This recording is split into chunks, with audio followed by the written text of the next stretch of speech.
Hello guys, నేను మీ Ram Karthik. Welcome to my channel. This is my first video. రీసెంట్గా నేను భద్రాచలం వెళ్ళడం జరిగింది.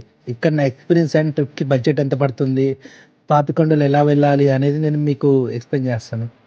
ఫస్ట్ ఆఫ్ ఆల్ నేను మా ఫ్రెండ్ హైదరాబాద్ నుండి బస్సులో వెళ్ళటం జరిగింది. అక్కడ మార్నింగ్ 5:30 కల్లా రీచ్ అయిపోయాం. అక్కడ నుండి temple near by room book చేసుకొని పాపికొండ ట్రిప్ డీటెయిల్స్ తెలుసుకొని టికెట్ బుక్ చేసుకున్నాం. పర్ హెడ్ 1300 to 1400 ఛార్జ్ చేస్తున్నారు. Depends on week day or weekend. ఇంకా మేము అలా పాపికొండ స్టార్ట్ అయిపోయాము. అలా గోదావరి అందాలు చూస్తూ మధ్యలో వచ్చిన శివ టెంపుల్ అండ్ గిరిజన ప్రాంతాలు చూస్తూ ఆస్వాదిస్తూ ఆ నేచర్ని.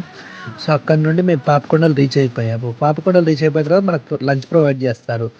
అక్కడ నుండి రిటర్న్ వెళ్ళేటప్పుడు బోట్ టీమ్ అంతా కలిసి మనకి డ్యాన్స్ అండ్ ఎంటర్టైన్మెంట్ ప్రోగ్రామ్ మనకి అరేంజ్ చేస్తారు. అవి చాలా ఇంట్రెస్టింగ్గా ఉంటాయి మనకైతే. ఇంకా అరౌండ్ 6 PM మనం రిటర్న్ భద్రాచలం వచ్చేస్తాము.